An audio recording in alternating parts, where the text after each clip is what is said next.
Hello दोस्तों, स्वागत है आप सभी का आपका अपना चैनल नेक्स्ट क्लासेज में। दोस्तों आज हम लोग क्लास 12 बायोलॉजी का चैप्टर नंबर 15 है जैव विविधता एवं संरक्षण। इस चैप्टर का हम लोग MBVI MCQs देखने वाले हैं। इस सेशन में हम लोग 50 MCQs देखेंगे जो कि आप सबके एग्जाम के लिए वेरी वेरी इंपॉर्टेंट है और हेल्पफुल है। तो दोस्तों अंत तक बने रहिए, वीडियो को स्किप मत कीजिए और इस वीडियो को जैसे तो अपने दोस्तों में शेयर करिए और कमेंट में बताइए। ये कमेंट में कोशिश कीजिए जितने भी क्वेश्चन है उसका आंसर देने का। तो दोस्तों आप लोगों से रिक्वेस्ट है कि आप लोगों ने अभी तक हमारे चैनल सब्सक्राइब नहीं किया है तो प्लीज़ वीडियो को लाइक करें, चैनल को सब्सक्राइब करें और बेल आइकन को दबा दें ताकि जितने भी अपडेट्स हो सबसे पहले आपके पास पहुंचे। और इससे पहले का वीडियो आप लोगों ने नहीं देखा है तो डिस्क्रिप्शन में उन सभी का लिंक दिया गया है, प्लेलिस्ट दिए गए हैं, MCQs है, फिजिक्स, केमिस्ट्री, बायोलॉजी, इन सभी का आप लोग वहाँ से देख सकते हैं, लिंक दिए गए हैं डिस्क्रिप्शन में। तो दोस्तों चलिए इस सेशन को शुरू करते हैं। तो हमारा फर्स्ट क्वेश्चन है, इनमें से कौन अपने देश का पहला राष्ट्रीय उद्यान है। इस क्वेश्चन में बोला गया है कि इनमें से कौन अपने देश का पहला राष्ट्रीय उद्यान है। ऑप्शन ए में है बांदीपुर, ऑप्शन बी में है कॉर्बेट, ऑप्शन सी में कन्हा, ऑप्शन डी में इनमें से कोई नहीं। तो हम लोग को बताना है कि सबसे पहला जो राष्ट्रीय उद्यान है वो कौन है हमारे देश का, यानी अपने देश यानी भारत का। तो इस हिसाब से, इस क्वेश्चन के हिसाब से हम लोग का जो सही जवाब हो जाएगा वो हो जाएगा कॉर्बेट। ऑप्शन ए राइट है। कॉर्बेट जो है वो अपने देश का पहला राष्ट्रीय उद्यान है। क्वेश्चन नंबर 2 है, निम्नलिखित में कौन विलुप्त स्पीसीज है। विलुप्त मतलब जो खत्म हो गए हैं वो स्पीसीज। ऑप्शन ए में एक्सोरा, ऑप्शन बी में निफेंथिस, ऑप्शन सी में टिकोमा, ऑप्शन डी में इनमें से कोई नहीं। तो इस क्वेश्चन में बोला गया है कि विलुप्त स्पीसीज बताना है। तो इस क्वेश्चन का जो हम लोग का सही जवाब हो जाएगा वो हो जाएगा निपेंथिस। निपेंथिस जो है वो विलुप्त स्पीसीज है, ये ख़त्म हो गए मतलब गायब हो गए वो स्पीसीज है। फॉर एग्जांपल अभी हमारा देश डिजिटल हो गया है, मतलब विकासशील हो गया है, मतलब डेवलपमेंट की ओर बढ़ते ही जा रहा है। इसके बीच में ऐसे बहुत सारे जिसे बोल सकते हैं डिसएडवांटेज, हानिकारक चीज़ है जिसकी वजह से बहुत सारे चीज़ मतलब विलुप्त हो रहे हैं। फॉर एग्जांपल अभी जो 4G 5G 6G जो लॉन्चिंग हो रहे हैं जिसके कारण पूरे देश में बिजली यानी इलेक्ट्रिसिटी की ज़्यादा ज़रूरत पड़ रही है। जैसे गर्मी में AC लगाते उससे इलेक्ट्रिसिटी ज़्यादा खपत होती है। जब इलेक्ट्रिसिटी ज़्यादा खपत होंगे तो नेचर ख़राब होगा और उससे जगह जगह पे जो टावर लगाए जाते हैं जिसे चिड़िया आकर के उस पर बैठते हैं जिसके कारण उसके बॉडी को अफेक्ट करता है, इसके कारण वो भी विलुप्त होते जा रहे हैं। जो स्पीसीज हम लोग पहले देखते थे, कौवा हर जगह पाया जाता था जो कि आपको कहीं कहीं देखने को मिलेगा। जो भी चिड़िया हो, कौवा, तोता, एनीथिंग, तोता को वैसे भी सब पालते हैं फिर भी उसका एक झुंड होता था पहले। बाज या फिर बहुत सारे जो चिड़िया है जो पहले दिखते थे अब नहीं दिखते हैं।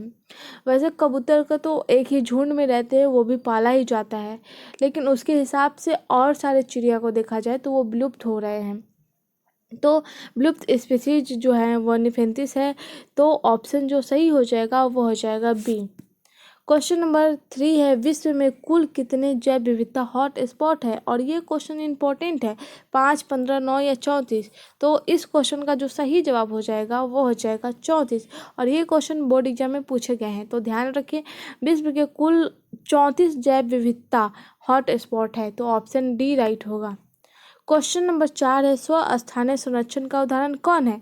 वनस्पतिक उद्यान, जंतु उद्यान, जीव साफरी या इनमें से कोई नहीं। तो स्वस्थानीय संरक्षण का उदाहरण हम लोग को बताना है। तो इस क्वेश्चन का जो सही जवाब हो जाएगा वो हो जाएगा ऑप्शन डी। वनस्पति उद्यान भी है, जंतु उद्यान भी है और जैव सफरी भी है। ये तीनों उदाहरण है किसका, स्वस्थानीय संरक्षण का। तो ऑप्शन जो सही हो जाएगा वो हो जाएगा डी। ये कलर कुछ जच नहीं रहा, कुछ और कलर लेते हैं, ये शायद अच्छा लगे। क्वेश्चन नंबर 5 है, इनमें से विलुप्त हो गए हैं। विलुप्त मतलब खत्म हो गए हैं। ऑप्शन ए में है डोडो, ऑप्शन बी में लाल पांडा, ऑप्शन सी में है स्टील सी काऊ, ऑप्शन डी में इनमें से सभी। तो जो विलुप्त हो गए वो हम लोग को बताना है। तो इस क्वेश्चन का जो सही जवाब हो जाएगा वो हो जाएगा हम लोग का डी, इनमें से सभी ये सब लुप्त हो गए, ख़त्म हो गए, अब हमारे देश में देखने को नहीं मिलेगा। नहीं डोडो मिलेगा, नहीं लाल पांडा, नहीं स्टील सी काऊ। अगर अदर कंट्री जाए तो देखने को मिल सकता है, लेकिन हमारे इंडिया में ये विलुप्त हो गए हैं। क्वेश्चन नंबर 6 है, दुधवा राष्ट्रीय उद्यान स्थित है लखीमपुर खीरी में, मथुरा में, नैनीताल में या फिर काशी में।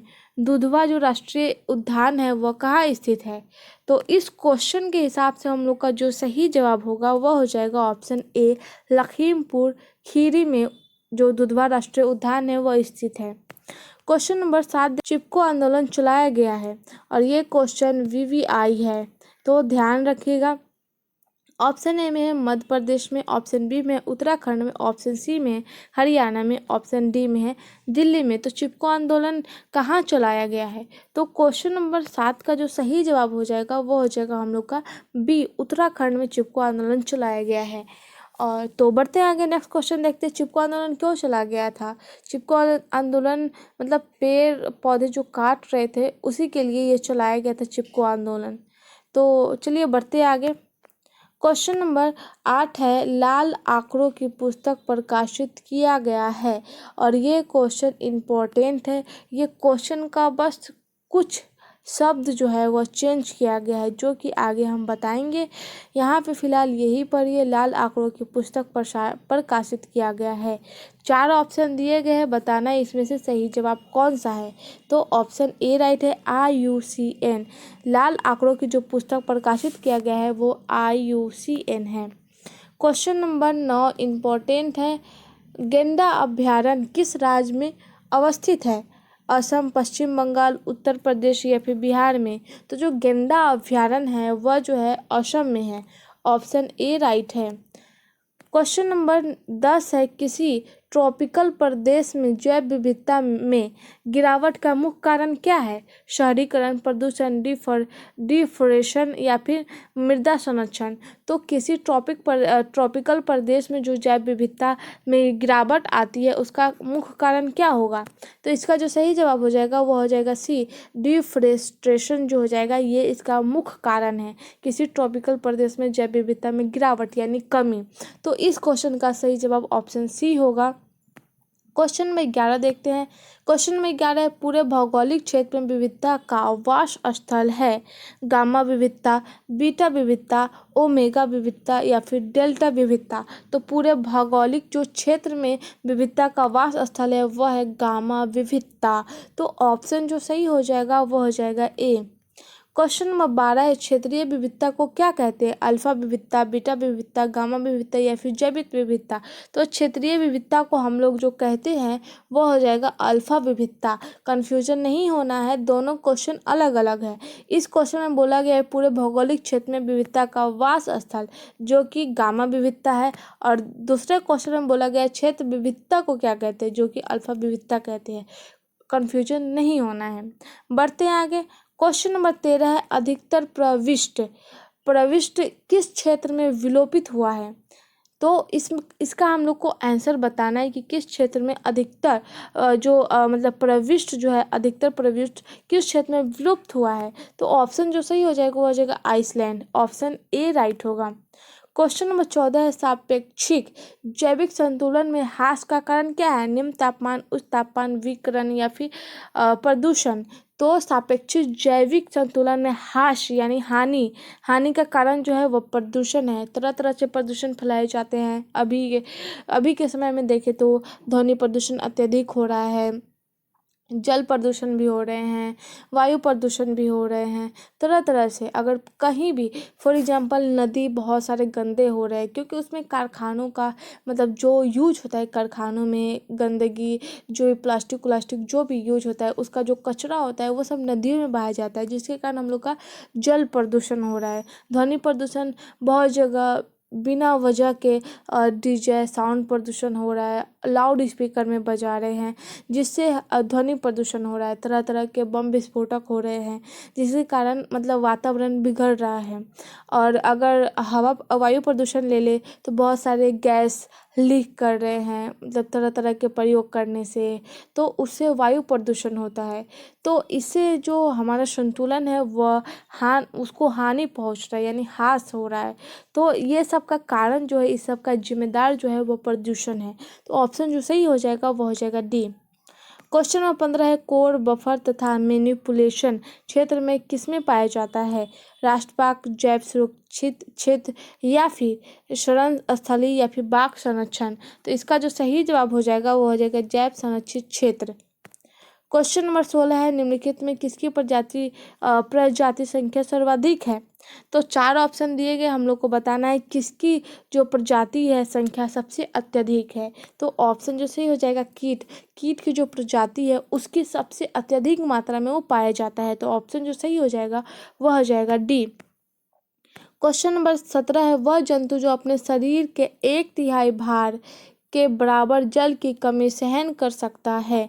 और ये क्वेश्चन कल वाले सेशन में भी था, तो आई होप ये क्वेश्चन का आंसर आप लोग को मालूम हो।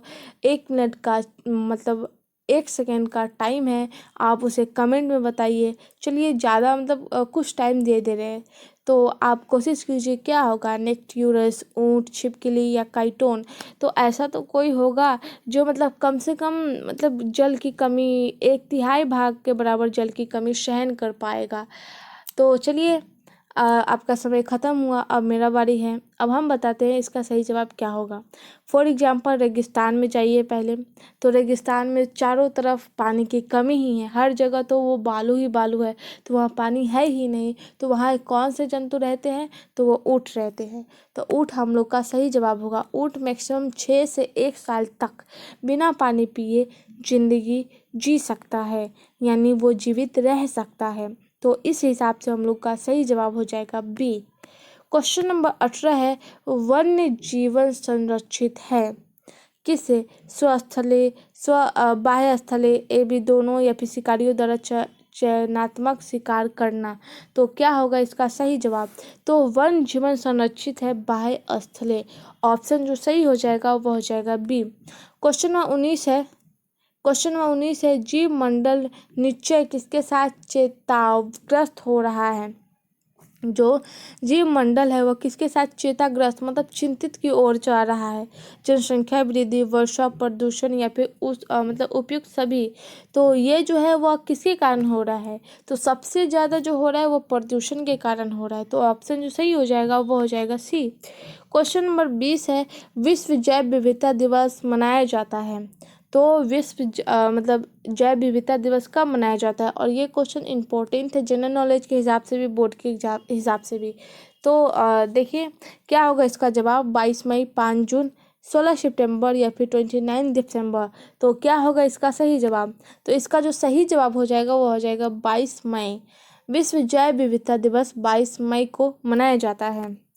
क्वेश्चन नंबर 21 है, गिर राष्ट्रीय उद्यान विख्यात है।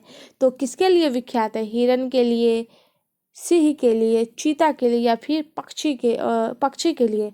तो जो गिर राष्ट्रीय उद्यान है वह सिंह के लिए, यानी लायन, शेर के लिए जो ये है विख्यात है। तो ऑप्शन जो सही हो जाएगा हम लोग का वो हो जाएगा बी। क्वेश्चन नंबर 22 है, जब संकटोत्पन्न पादपों तथा जंतुओं को उनके प्राकृतिक आवास से अलग एक विशेष स्थल पर उसकी देखभाल की जाती है, उसे हम लोग क्या कहते हैं? तो इसका डायरेक्ट आंसर देखते हैं। इसका जो सही जवाब हो जाएगा वो हो जाएगा बाह्य स्थाने कहते हैं।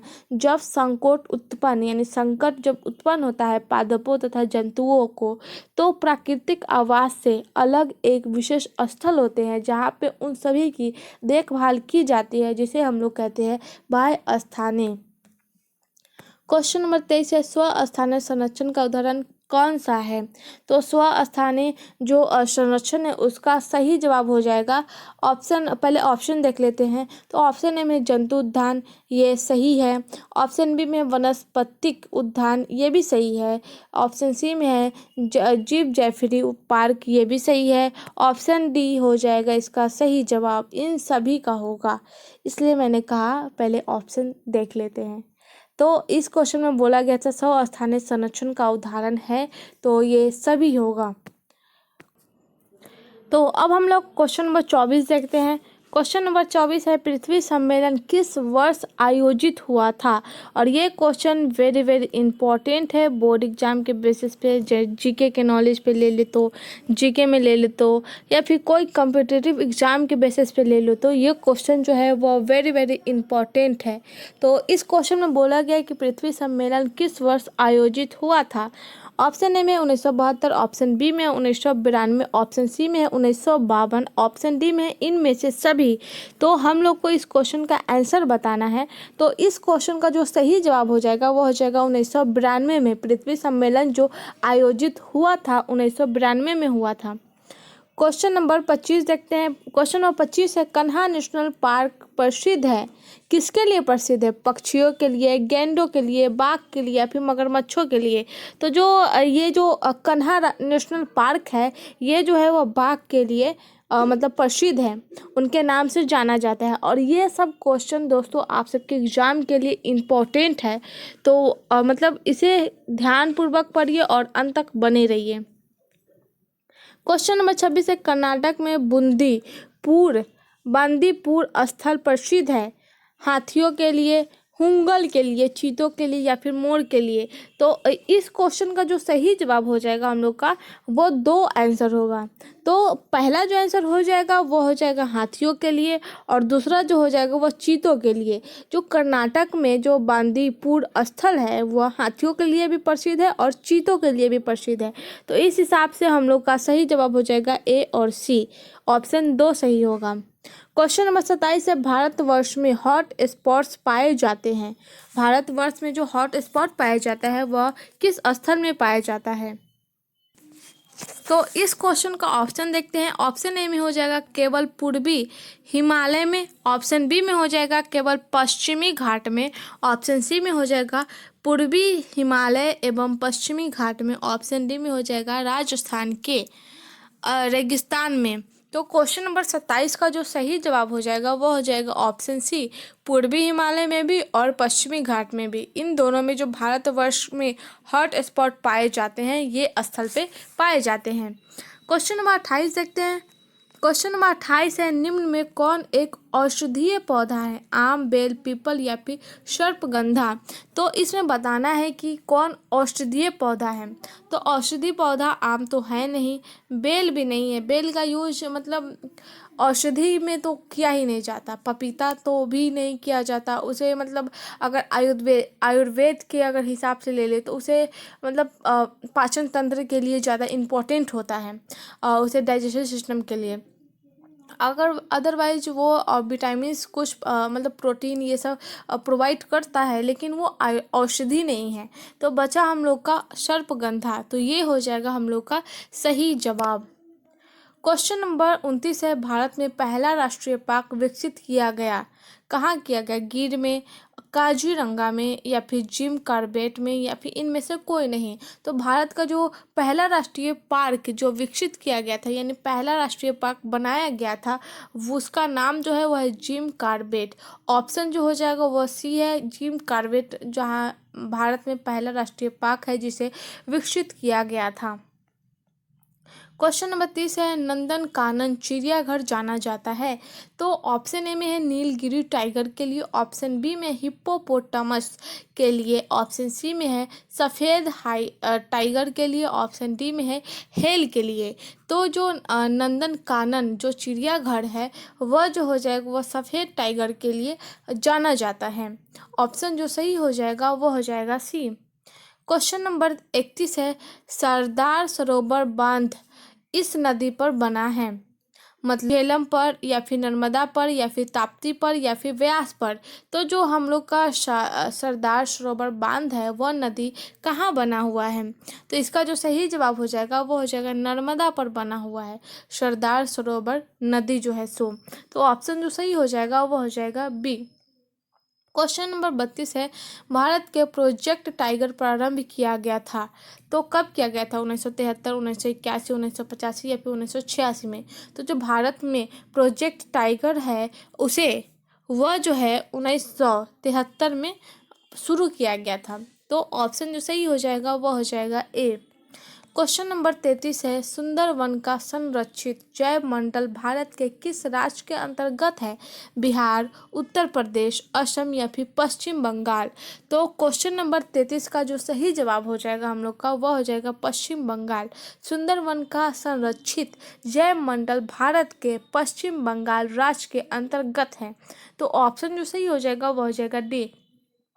क्वेश्चन नंबर 34 है, शांति घाट राष्ट्रीय उद्यान स्थित है कहाँ है? केरल में, तमिलनाडु में, छत्तीसगढ़ में या फिर हैदराबाद में? तो ये जो है शांति घाटी राष्ट्रीय उद्यान जो है वह हो जाएगा केरल में। ऑप्शन ए राइट है। क्वेश्चन नंबर 35 वीपीआई क्वेश्चन है, रेड डाटा बुक सूची बनाने के लिए उत्तरदायी संगठन है।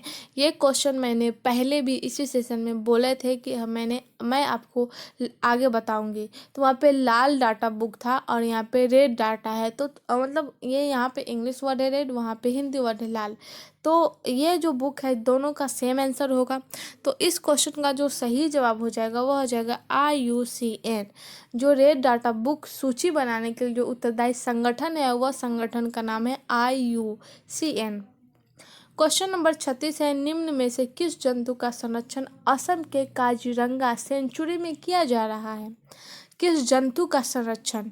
तो इस क्वेश्चन का जो सही जवाब हो जाएगा वह हो जाएगा हम लोग का ऑप्शन सी, भारतीय गैंडा जो है वह जंतु है जिसका संरक्षण असम के कहाँ काजीरंगा सेंचुरी में किया जा रहा है। काजीरंगा सेंचुरी में किया जा रहा है। तो इस हिसाब से हम लोग का ऑप्शन सी राइट होगा। क्वेश्चन नंबर 37 है, उष्णकटिबंधीय वनों में कुछ प्रजातियों के विलुप्ति का मुख्य कारण है।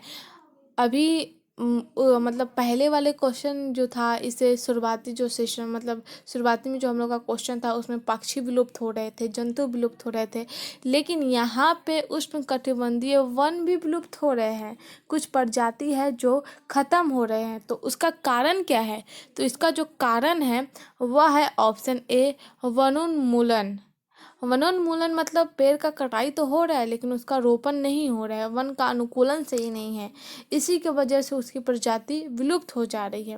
वन अपना प्रजाति मतलब बच्चे जिसे बोलते हैं अपनी संतति को उत्पत्ति नहीं कर पा रहे हैं, जिसकी वजह से इसकी विलुप्ति हो रही है। कुछ प्रदूषण का भी हाथ है इसमें, कुछ वन की कटाई का भी हाथ है। इन सब से जो है कुछ प्रजातियों की विलुप्ति हो रही है। क्वेश्चन नंबर 38 है, मानस सेंचुरी स्थित है कहाँ है? राजस्थान में, असम में, बिहार में या फिर गुजरात में? तो जो मानस सेंचुरी है वह असम में स्थित है। ऑप्शन जो सही हो जाएगा वह हो जाएगा बी। क्वेश्चन नंबर 39 है, कौन सा राष्ट्रीय पार्क एक सींग वाले गेंडे के लिए नया घर है? कौन सा पार्क है? दुधवा, कार्बेट, कन्हा या फिर बंधवगढ़? तो कौन सा जो है मतलब राष्ट्रीय पार्क है जो एक सींग वाले गेंडे, दो सींग वाले गेंडे होते हैं लेकिन यहाँ पे सिर्फ एक मतलब हिंट दिया गया है कि एक सींग वाले गेंडे भी होते हैं, तो उसके लिए नया घर कौन सा है? तो इसका जो सही जवाब हो जाएगा वो हो जाएगा दुधवा। दुधवा जो राष्ट्रीय पार्क है उसमें एक सींग वाले गेंडे के लिए नया घर है। तो ऑप्शन ए राइट है। क्वेश्चन नंबर 40 है, भारत का राष्ट्रीय पक्षी है और ये क्वेश्चन इम्पोर्टेंट है। तो इसमें 4 ऑप्शन दिए गए, इसमें से बताना है कि इसका सही जवाब क्या होगा। अभी तक आप लोगों ने पढ़ा है कि भारत का राष्ट्रीय पक्षी मोर है, राष्ट्रीय जिसे जानवर बोल सकते हैं वो बाघ है, राष्ट्रीय मिठाई जलेबी है और राष्ट्रीय जो चिन्ह है वो सत्यमेव जयते है। ये सब पढ़े हैं, लेकिन राष्ट्रीय पक्षी में जो मोर है उसे और किस नाम से बोल सकते हैं वो नहीं बताया गया होगा आप लोग को। तो इसमें हम लोग को यही पढ़ना है बायोलॉजी में। तो इसका आंसर बताते हैं। चलिए ऑप्शन देखते हैं। ऑप्शन ए में है पैवो क्रिस्टातुस, ऑप्शन बी में है फ्लेमिंगो, ऑप्शन सी में है कोलंबा लिविया, ऑप्शन डी में है सी टेल कूला। तो साइंटिफिक जो नेम है वह हो जाएगा हम लोग का ऑप्शन, एक मिनट, ऑप्शन जो हो जाएगा हम लोग का वह हो जाएगा ए। मतलब मोर का जो साइंटिफिक नेम हो जाएगा वो हो जाएगा पैवो क्रिस्टातुस। इसे हम लोग हिंदी नेम भी बोल सकते हैं लेकिन ये साइंस में दिया गया है तो साइंटिफिक नेम है। तो इसका सही जवाब हो जाएगा ए। कंफ्यूजन नहीं होना है, मोर का साइंटिफिक नेम है ये। क्वेश्चन नंबर 41 है, हमारे जैविक स्रोतों के मुख्य घटक है। तो इस क्वेश्चन का जो सही जवाब हो जाएगा वो हो जाएगा वन्य जीवन। जो हमारे जैविक का मुख्य स्रोत है वह है वन्य जीवन। वन ही है जो मुख्य स्रोत का घटक है। वन से बहुत सारे बेनिफिट है। तो ये हो जाएगा हम लोग का सही जवाब। क्वेश्चन नंबर 42 है, खेती योग्य फसल की औसत आयु है। जो खेती किए जाते हैं, खेत में लगाए जाते हैं, मतलब हर सीजन में एक ही जैसा तो नहीं होता। एक में धान होता है तो किसी में गेहूं होता है, कोई टाइम तंबाकू रहते हैं। तो ये सीजन बाई फसल होती है। तो खेत जिस समय लगाते हैं उसमें एक फसल की औसत आयु कितनी होती है? तो ऑप्शन दिए गए हैं। ऑप्शन ए में है 1 से 2 वर्ष, ऑप्शन बी में है 5 से 15 वर्ष, ऑप्शन सी में है 10 से 20 वर्ष, ऑप्शन डी में है 20 से 30 वर्ष। तो इसमें बताना है खेत योग्य फसल की आयु कितनी होती है खेत के हिसाब से। तो इसका जो सही जवाब हो जाएगा वो हो जाएगा हम लोग का बी, 5 से 15 वर्ष। और ये साइंस में दिया गया है, तो इसे हम लोग को लेकर के चलना ही है। वैसे एक फसल हर 3 महीने के बाद चेंज होता है, लेकिन खेती योग्य जो फसल होती है वो 5 से 15 वर्ष उसकी आयु होती है। क्वेश्चन नंबर 43 है, जिनकी संख्या बहुत कम हो गई है वह विलुप्त होने के कगार पर है, उन्हें क्या कहते हैं? जिसकी संख्या कम हो गई है, जाहिर सी बात है वो विलुप्त हो रहे हैं, तो विलुप्त होने के कगार पर है, मतलब ये विलुप्त हो रहे हैं, होने के कगार पर है, अभी पूरी तरह से विलुप्त नहीं हुए हैं, उसे क्या कहेंगे? तो क्वेश्चन नंबर 43 का जो सही जवाब हो जाएगा वो हो जाएगा संकटमयी। संकटमयी, संकटमयी के कारण ही सब कुछ हो रहा है, जिनकी मतलब बोल सकते हैं कि संख्या में कमी हो रही है, विलुप्त होने के कगार पर है, यानी संकटमयी है। क्वेश्चन नंबर 44 है, सफ़ेद चीता मध्य प्रदेश में कहाँ सुरक्षित है? तो इसका जवाब हम लोग को बताना है कि कहाँ है, रीवा में, भोपाल में, इंदौर में या फिर ग्वालियर में। तो मतलब क्वेश्चन नंबर 44 का जो सही जवाब हो जाएगा वो हो जाएगा रीवा में। सफ़ेद चीता तो मध्य प्रदेश में है, लेकिन मध्य प्रदेश में कहाँ पर सेफ है? रीवा में सेफ है। क्वेश्चन नंबर 45 है, अंतरिक्ष जीव मंडल की अवधारणा किसने विकसित की?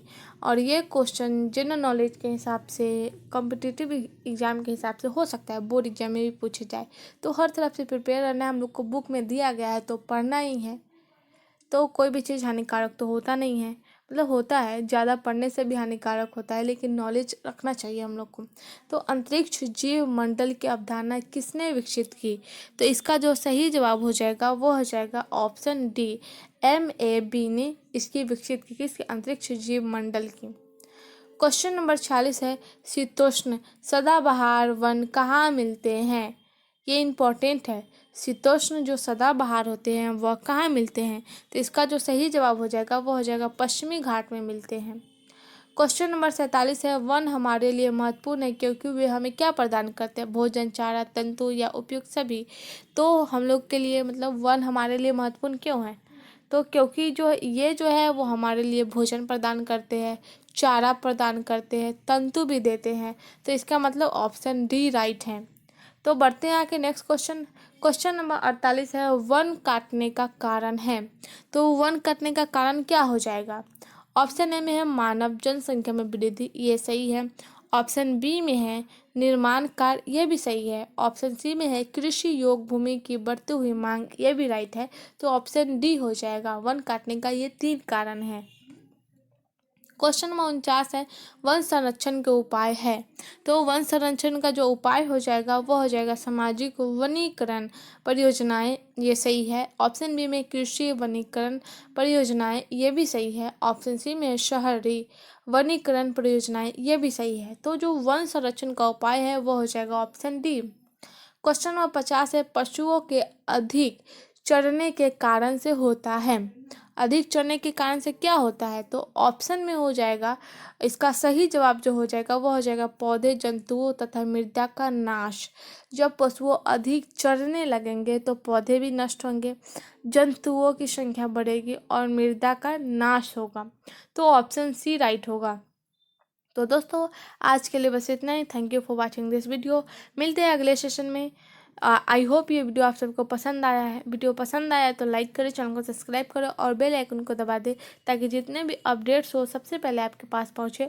और इस वीडियो को ज़्यादा से ज़्यादा अपने दोस्तों में शेयर करिए और कमेंट में बताइए ये सेशन आप सबको कैसा लगा। तो चलिए आज के लिए बस इतना ही। मिलते हैं अगले सेशन में। धन्यवाद।